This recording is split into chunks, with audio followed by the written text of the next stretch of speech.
Biblia explicada, un recorrido diario por las Sagradas Escrituras. Hoy vamos a continuar nuestro estudio sistemático. Nos corresponde analizar juntos el capítulo número 23 de el profeta Ezequiel. Y este relato es una alegoría. El principal propósito de este capítulo es mostrar la pecaminosidad de Judá. Esta alegoría tiene algún parecido con el capítulo 16 que ya estudiamos aquí en el canal. Si no lo has visto, te invito a verlo. Aunque también tiene ciertas diferencias. Su tema central es el de las alianzas políticas con las naciones extranjeras. Vino a mí, dice el versículo número 1, palabra de Jehová diciendo: Hijo de hombre, hubo dos mujeres. Recuerden que la Biblia se interpreta a sí misma, así que vamos a ir leyendo para ver quiénes son estas dos mujeres. Como es un tema profético, pudiéramos decir son dos mujeres simbólicas que representan algo o a alguien. Y el tema de utilizar la ilustración de la mujer también es frecuente en el libro de Apocalipsis.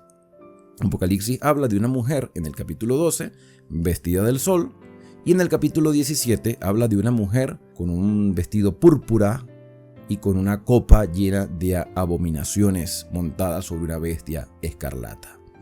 ¿Tienen relación estas dos mujeres de Apocalipsis con estas dos que se mencionan? No necesariamente, en realidad no. ¿Por qué no tienen relación con las de Apocalipsis? Porque Apocalipsis presenta otro tiempo y otra circunstancia.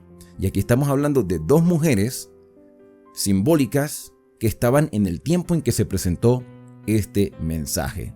Hubo dos mujeres, hijas de la misma madre, eran hermanas, las cuales fornicaron en Egipto, en su juventud fornicaron, y allí fueron apretados sus pechos. Fíjate la manera como el lenguaje hebreo y la traducción al español hacen alusión a una relación sexual. Una relación sexual ilícita porque se habla de fornicación con Egipto. Entonces se habla que estas mujeres fornicaron con Egipto. Y si estas mujeres fornicaron con Egipto, no fue que tuvieron relaciones sexuales con todos los hombres de Egipto. Lo que está queriendo decir que estas dos mujeres también representan dos naciones. Naciones que hicieron alianza con Egipto. En su juventud fornicaron y allí fueron apretados sus pechos, allí fueron estrujados sus pechos virginales. Quizás este tipo de lenguaje nos cause un poco de impresión porque no nos imaginamos cómo la Biblia, siendo un libro santo, utilice este tipo de lenguaje.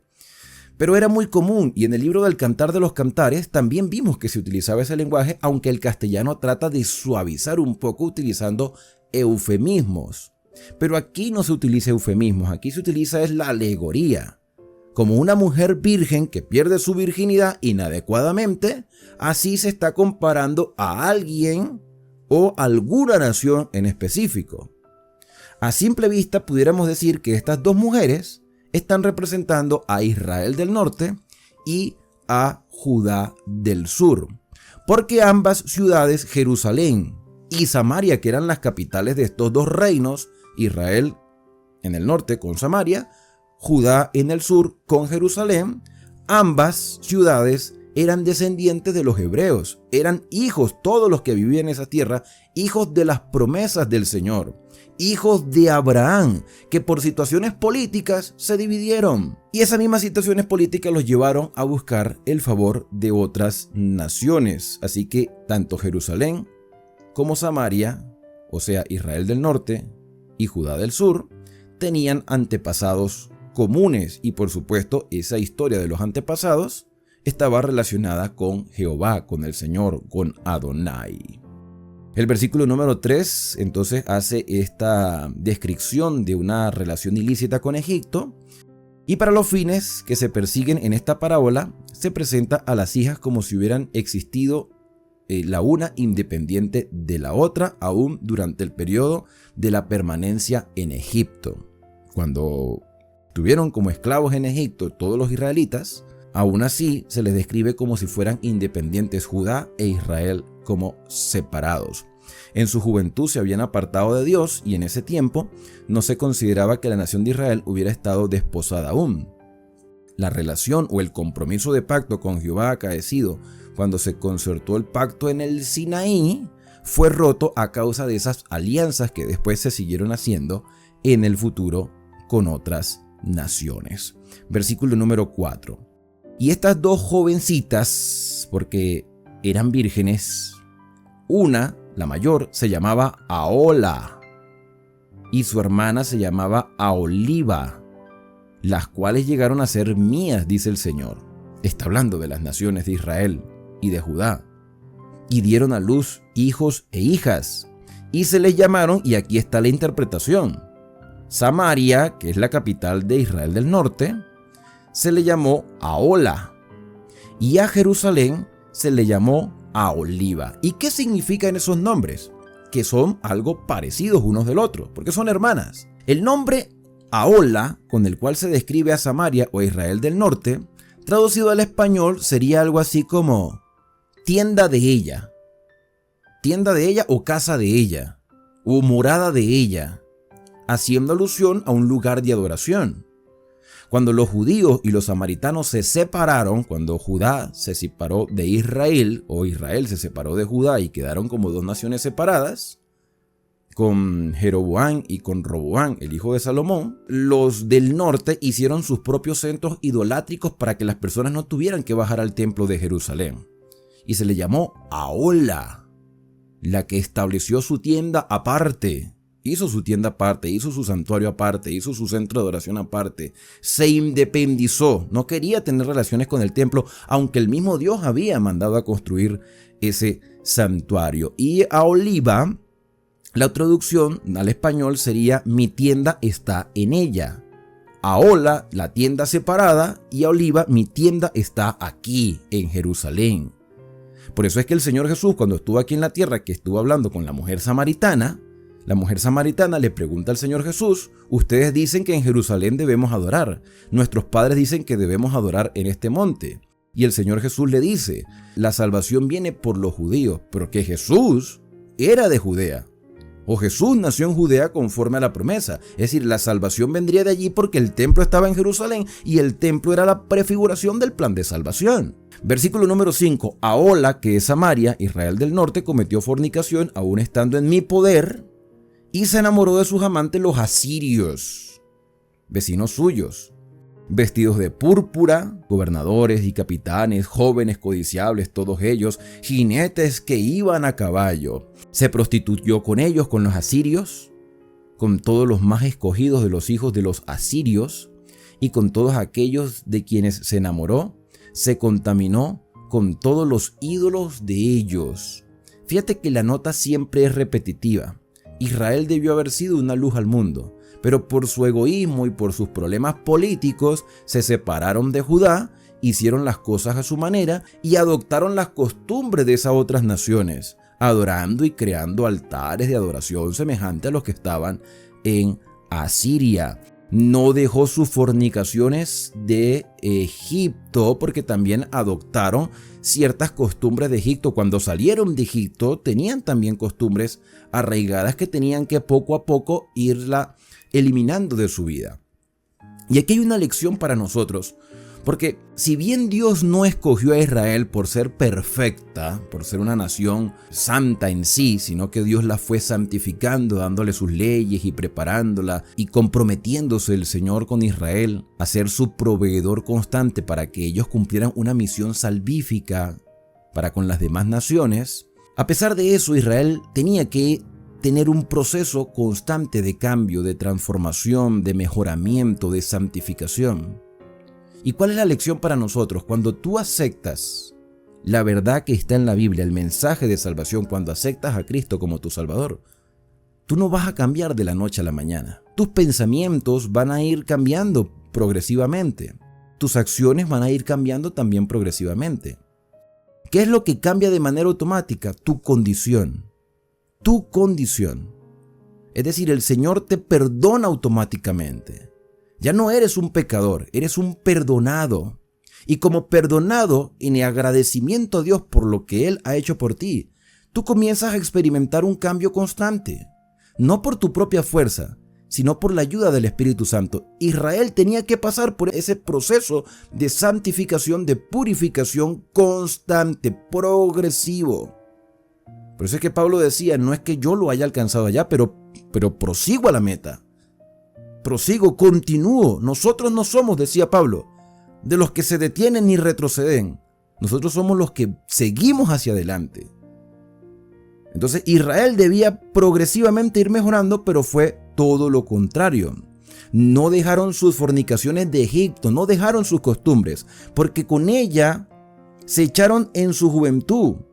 Y ellos comprimieron sus pechos virginales porque el Señor los veía, o veía a Israel, veía a Judá como la virgen, pura, santa, no porque lo fuera, sino porque lo podía llegar a ser. De hecho, en el libro de Apocalipsis aparece un grupo de personas llamados los 144,000, a los cuales se les describe como vírgenes, que no se contaminaron con mujeres. No es que eran vírgenes literales, desde lo espiritual, Dios le dio su revelación y mantuvieron esas convicciones firmes hasta el día en que Cristo venga a buscarnos o hasta el día en que les toque o nos toque descansar. Comprimieron sus pechos virginales y derramaron sobre ella su fornicación, por lo cual le entregué en mano de sus amantes, en mano de los hijos de los asirios, de quienes se había enamorado o infatuado sería la mejor traducción. Ellos descubrieron su desnudez, tomaron sus hijos y sus hijas, y a ella mataron a espada, y vino a ser famosa entre las mujeres, no por su buena reputación. Cuando habla de las mujeres, está hablando de las demás naciones: Amón, Moab, Filistea, Siria, Tiro y Sidón. Llegó a ser famosa Israel, pero no por su fidelidad, no por su entrega ni devoción, sino por sus fornicaciones. La reputación de Israel quedó por el suelo. Despreció la bondad del Señor de querer transformarla, pues en ella hicieron escarmiento. Y la vio su hermana, Aholiba. Y Aholiba es Judá, Jerusalén. O sea, Jerusalén vio lo que pasó con Israel. ¿Y qué pasó con Israel? Después del paso del tiempo y después de varios reyes que todos fueron perversos, a pesar de que Dios envió sus profetas como Elías y Eliseo y otros más, todos estos hombres hicieron todo lo posible para que los israelitas cambiaran su manera de pensar. Pero no lo hicieron. No hubo ni un solo rey bueno en Israel del norte. Y los mismos asirios, con el cual habían fornicado espiritualmente o políticamente, los mismos asirios se los llevaron deportados. Tomaron la tierra y trajeron de otras naciones a Israel para que se mezclara, y de ahí viene la razón por la cual los judíos y los samaritanos no se tratan, porque son una raza mezclada. Eso no tiene nada que ver con la relación con las personas, pero los judíos lo veían o veían a los israelitas como impuros, como inmundos al haberse mezclado con otras naciones. Eso lo vamos a estudiar con más detalle cuando lleguemos a los evangelios. Entonces Aholiba vio lo que le pasó a Israel del norte y enloqueció de lujuria. En lugar de reflexionar, en lugar de tomar en cuenta, mira los peligros que podemos estar nosotros sufriendo, mira cómo le pasó a Israel, a Samaria del norte, también nos puede pasar a nosotros. Pero no, lo contrario, enloquecieron de lujuria más que los israelitas del norte, más que ella. Y sus fornicaciones fueron más que las fornicaciones de su hermana. ¿Por qué? ¿Por qué fueron las fornicaciones de Jerusalén o de Judá más que los de Samaria e Israel? Porque ellos habían visto las consecuencias. Ellos habían visto lo que había sucedido. Mira, hoy en día, con tanta tecnología y con tantos avances en la ciencia, no debería seguir existiendo el cáncer de pulmón. No debería seguir existiendo la cirrosis hepática. ¿Pero por qué sigue existiendo? Porque nosotros no hemos aprendido. La humanidad no ha aprendido que el cigarrillo destruye los pulmones. ¿Y cómo sabemos que no han aprendido las personas? Porque todavía se siguen vendiendo. Y se venden a granel. Y las personas siguen consumiéndolo constantemente y se gastan todo el dinero en vicios, en alcohol y en muchas otras cosas más. Entonces es muy fácil juzgar a los judíos por los errores que cometieron, pero la sociedad actual no es muy diferente. No hemos aprendido, no hemos asentado cabeza. Y Judá no asentó cabeza viendo el desastre que había pasado en Israel del norte. Entonces mira, se llenó, se enloqueció de lujuria.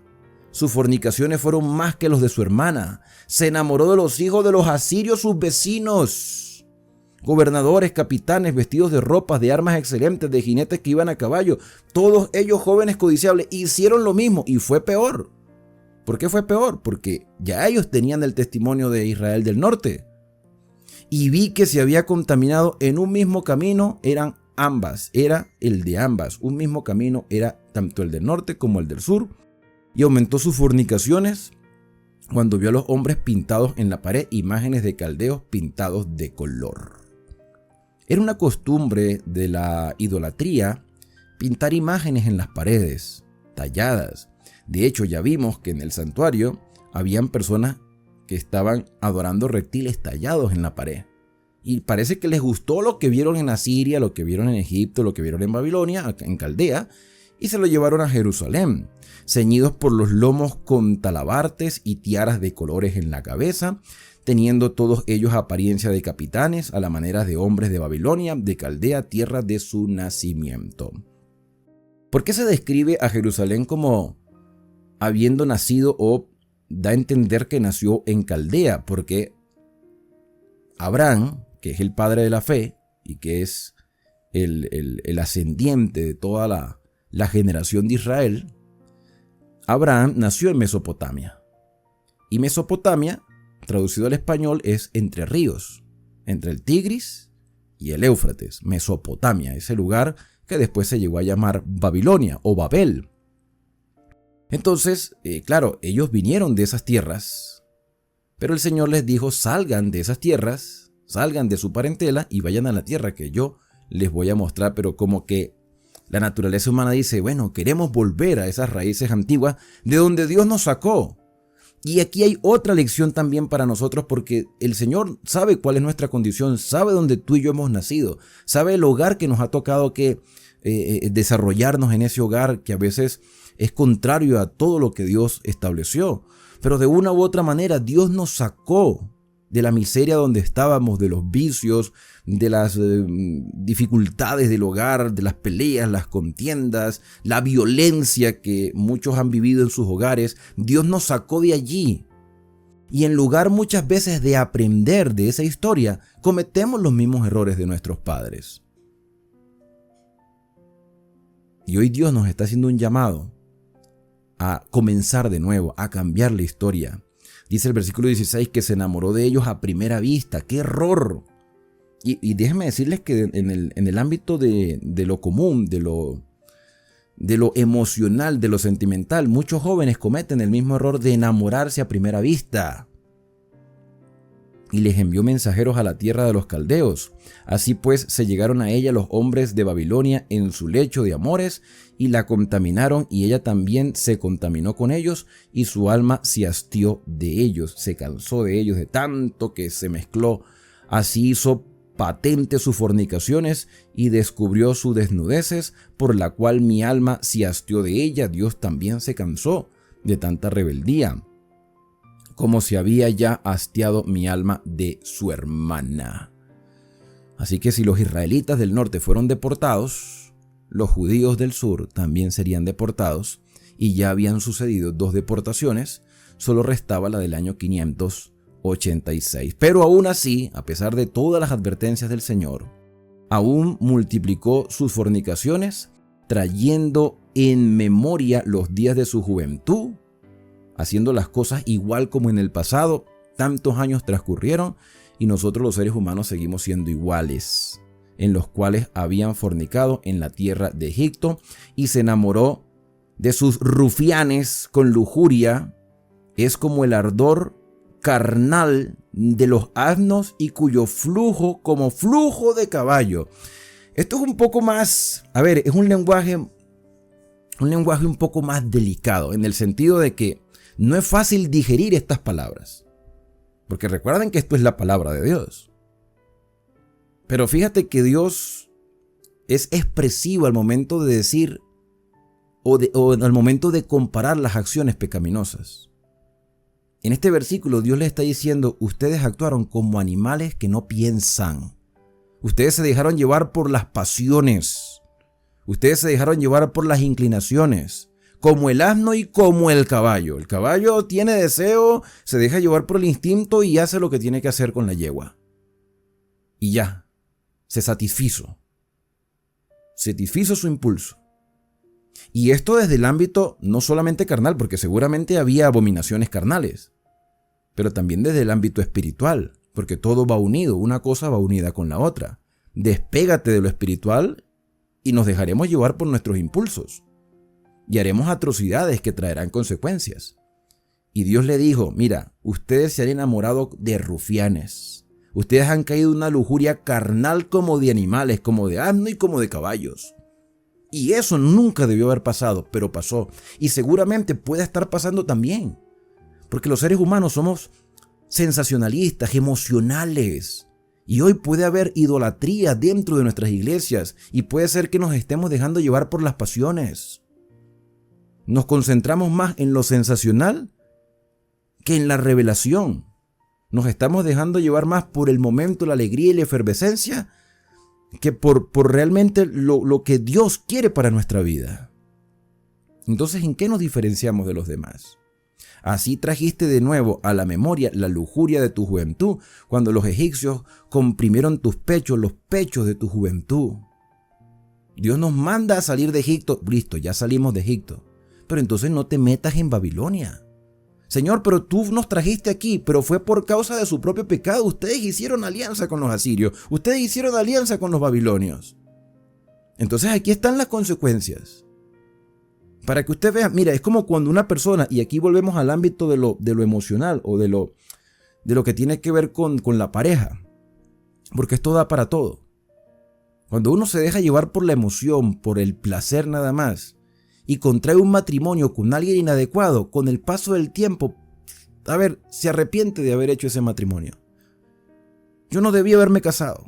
Yo no debía haber tenido esta relación con esta persona. Estoy viviendo un martirio en casa. Entonces, el Señor hace de algo que es normal, que la gente vive en pareja, pero toma malas decisiones, está diciendo desde lo espiritual también estamos tomando malas decisiones. Estamos haciendo las cosas inadecuadamente. Estamos queriendo adorar a Dios a nuestra manera. Hermano, ustedes no se imaginan la cantidad de comentarios que yo recibo de personas que de una u otra forma tratan de decir que en realidad los mandamientos no son necesarios guardarlos, especialmente el del sábado. Porque esa es la piedra de tranca. Mira, los dos temas más controversiales dentro de este canal han sido el estado de los muertos y el día de reposo. Y por más que hemos venido explicándolo y por más que hemos venido enseñándolo, y fíjate que yo llevo 825 capítulos explicando la Biblia, todavía hay personas que dicen yo no creo en eso y ya, no lo creo y punto. Ok, está bien, cada quien tiene su derecho a creer lo que quiera.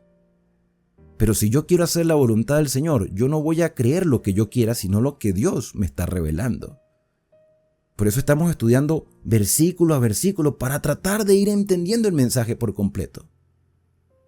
Dice el versículo 22, por tanto a Oliva, que es Judá, así ha dicho Jehová el Señor, he aquí que yo suscitaré contra ti a tus amantes, de los cuales se hastió tu alma, y les haré venir contra ti en derredor, los de Babilonia y todos los caldeos, los de Pecot, que era una ciudad que estaba cerca del río Tigris, de Zoa y de Coa, que eran esos lugares que estaban allí cerca de esos ríos de Mesopotamia, y todos los de Asiria con ellos, jóvenes, codiciables, gobernadores, capitanes, nobles, o que tú los considerabas así, hombres de renombre que montan a caballo sobre ellos, vendrán contra ti. Si nosotros hemos puesto la confianza en los sistemas, en las organizaciones, en los recursos, en las personas, y no hemos puesto nuestra confianza en las revelaciones del Señor, esos mismos en el cual nosotros confiábamos vendrán contra nosotros, vendrán contra ti. Carros, carretas, ruedas, multitud de pueblos, escudos, paveses, que son escudos más grandes, yelmos contra ti en derredor. Y yo pondré delante de ellos el juicio, y por sus leyes, por las leyes de ellos, te juzgarán. Por las propias leyes que ellos se crearon. Por las mías, tú las despreciaste. Y tú vas a ser juzgado por mis leyes. Pero ellos te van a juzgar como ellos quieren juzgarte y te van a tratar como ellos quieren tratarte. Yo te pude haber protegido de ellos, pero tú pusiste tu confianza en ellos. Hermano, hay leyes naturales. Si yo descuido mi alimentación, mi cuerpo se va a deteriorar más rápido de lo que se viene deteriorando por naturaleza. Es una ley natural. Y si yo quiero hacer las cosas a mi manera, entonces después no le digamos al Señor, Señor, sáname. Pero es que si tú hiciste las cosas a tu manera, cuando yo te dije que no comieras estas cosas que te iban a perjudicar, porque hasta la Biblia habla de la alimentación, pero no queremos saber nada de la alimentación bíblica. Queremos comer a nuestra manera y que Dios bendiga lo que comemos porque sí. Entonces, bueno, las circunstancias te van a juzgar a ti mismo. Y pondré mi celo contra ti y procederán contigo con furor. Te quitarán la nariz. ¿Sabes que yo estuve investigando esto de la nariz? Resulta que los egipcios tenían una costumbre de que a las mujeres adúlteras, la consecuencia era no matarla, era arrancarle la nariz. Y cuando la vieran, todo el mundo iba a saber que era una adúltera. Yo creo que muchas de ellas preferirían morir a que le quitaran la nariz y que la humillaran todos los días, porque había cometido un error carnal.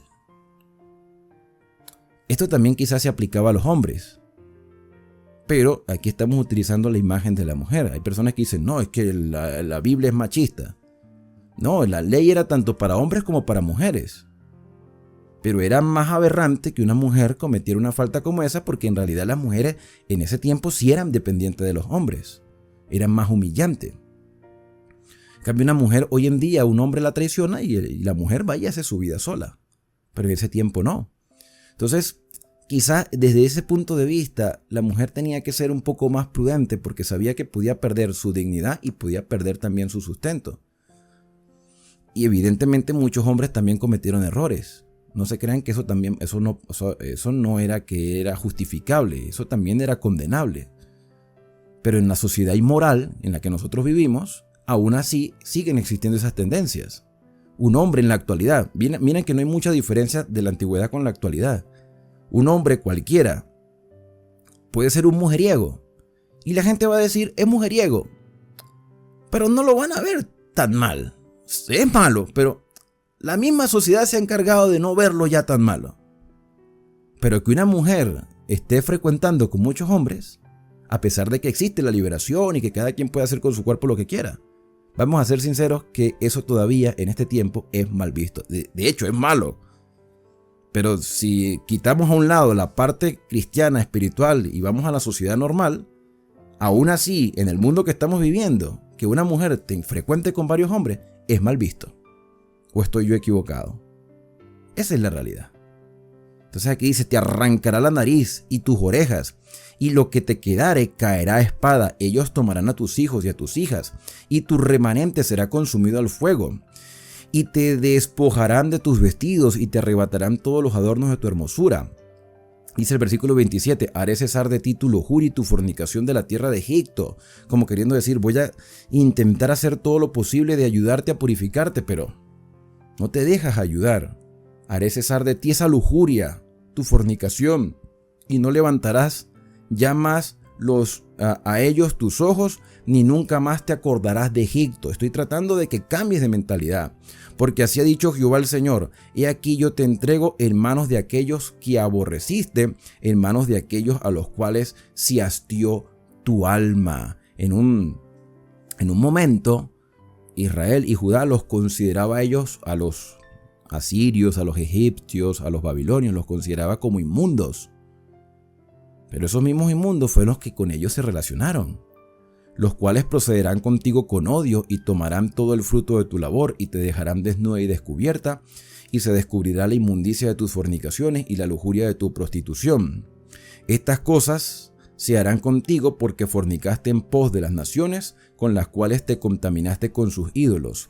En el camino de tu hermana anduviste, yo pues pondré su cáliz, el cáliz de su hermana, el cáliz, la copa, el cáliz en su mano. Y este detalle también es interesante porque en Apocalipsis 17 aparece una mujer vestida de púrpura con una copa de oro lleno de abominaciones.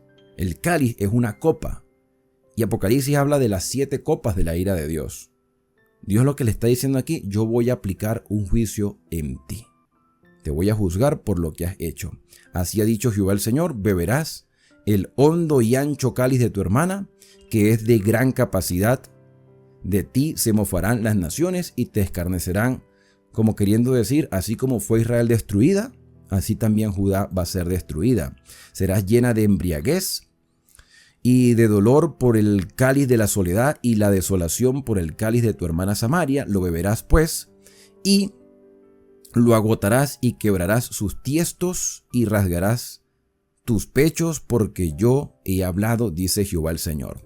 Por tanto, así dice Jehová el Señor, por cuanto te has olvidado de mí, que es el peor error que pudieron haber hecho, y me has echado tras tus espaldas, por eso llevas tú también tu lujuria y tus fornicaciones. Y me dijo Jehová, o sea, está hablando Ezequiel, hijo de hombre, ¿no juzgarás tú a Ahola y a Oliva y les denunciarás sus abominaciones?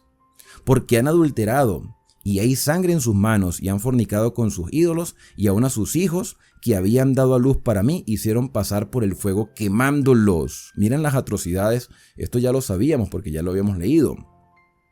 Aún esto más que hicieron, contaminaron mi santuario en aquel día. O sea, en el mismo día que fueron a sacrificar a sus hijos, a los ídolos, en ese mismo día también se fueron al santuario a supuestamente adorar a Dios. Como aquellos que hacen fiesta en algunos pueblos, hacen fiesta supuestamente a Jesús en Semana Santa o en Navidad y salen de la misa, del culto y se van a emborracharse. Más o menos algo así. ¿Sí? Pero en este tiempo era más atroz, o sea, ahí mataban gente. Hoy en día nos estamos matando a nosotros mismos con nuestros vicios. Versículo 38 dice, aún esto más me hicieron, contaminaron mi santuario en aquel día y profanaron mis días de reposo. Nuevamente se repite lo del Shabbat, ¿ok? Como dándole importancia a que ese día realmente es valioso. Pues habiendo sacrificado a sus hijos, a sus ídolos, entraban en mi santuario el mismo día para contaminarlo. Y aquí, así hicieron en medio de mi casa. Además, enviaron por hombres que viniesen de lejos, a los cuales había sido enviado mensajero, y aquí vinieron, y por amor de ellos te lavaste, te pintaste los ojos y te ataviaste de adornos. O sea, dejaron a Dios, fornicaron con sus amantes civiles por ahí con otras naciones y se adornaron para ellos. O sea, se prepararon para ellos. Y te sentaste sobre el suntuoso estrado, y fue preparada mesa delante de él, y sobre ella pusiste mi incienso y mi aceite. O sea que dentro del santuario se estaba profanando los servicios de adoración. Y se oyó en ella voz de compañía que se solazaba con ella, y con los varones de la gente común fueron traídos los sabeos. Estos sabeos, parece que la traducción más correcta de los sabeos del desierto eran los borrachos del desierto. Borrachos espirituales, pero la traducción de sabeo parece que lo que quiere decir es que eran borrachos literales. Y se fueron traídos los borrachos del desierto, los sabeos, y pusieron pulseras en sus manos y bellas coronas sobre sus cabezas, pura apariencia. Y dije al respecto de la envejecida en adulterio, o sea, fíjate, ya no es una joven virginal porque cayó en fornicación. Y ahora con el paso del tiempo, esto no fue de una cuestión de unos años, pocos años, no, fueron cuestiones de muchos años. Envejecida en adulterio, todavía cometerás fornicaciones en ella y en ellas con ellos, y ella con ellos. Porque han venido a ella como quien viene a mujer ramera. Así vinieron a Ahola, o sea, a Samaria, y a Oliva, mujeres depravadas.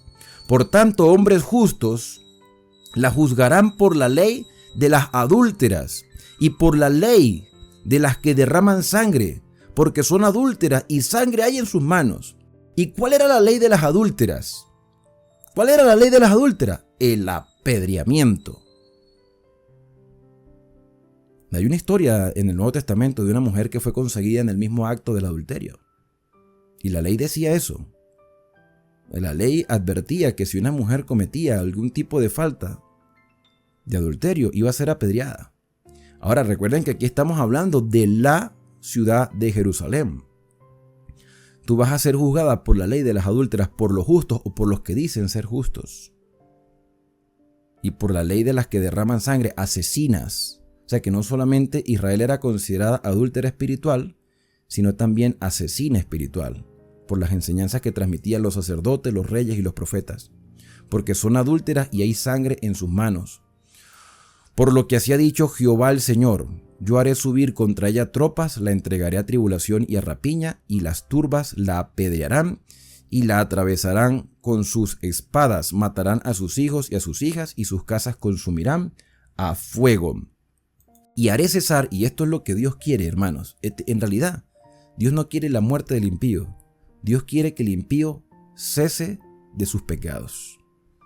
El Señor dice: haré cesar la lujuria de la tierra, y escarmentarán todas las mujeres, y no harán según vuestras perversidades. A veces el castigo, por no decir siempre, la corrección y la disciplina son necesarios en nuestra vida. A veces para cambiar nuestros hábitos alimenticios tiene que llegarnos una enfermedad. A veces para que podamos cambiar nuestra conducta tenemos que pasar por adversidades dentro de nuestras casas. Y a veces, para cambiar nuestra perspectiva de Dios, tienen que suceder cosas dentro de nuestras iglesias para que reaccionemos. Dios quiere que dejen o que dejemos la lujuria, que ya escarmentemos, que no hagamos más perversidades, dice el versículo 48. Y termina ya este extenso capítulo con el verso 49, que dice de la siguiente manera: y sobre vosotras pondrán vuestras perversidades, y pagaréis los pecados de vuestra idolatría, y sabréis que yo soy Jehová el Señor. El Señor quiere que le conozcamos, quiere que sepamos que Él es perdonador, quiere que sepamos que Él es redentor, pero quiere también que sepamos que Él abomina el pecado, la maldad, la idolatría, la perversidad. Si nosotros persistimos en seguir siendo iguales, que con nuestra propia fuerza no vamos a poder cambiar, porque eso es evidente, si no aprovechamos la ayuda del Espíritu Santo, entonces sobre vosotros, sobre ti y sobre mí, se pondrán esas perversidades y pagaremos por nuestros pecados y por nuestra idolatría.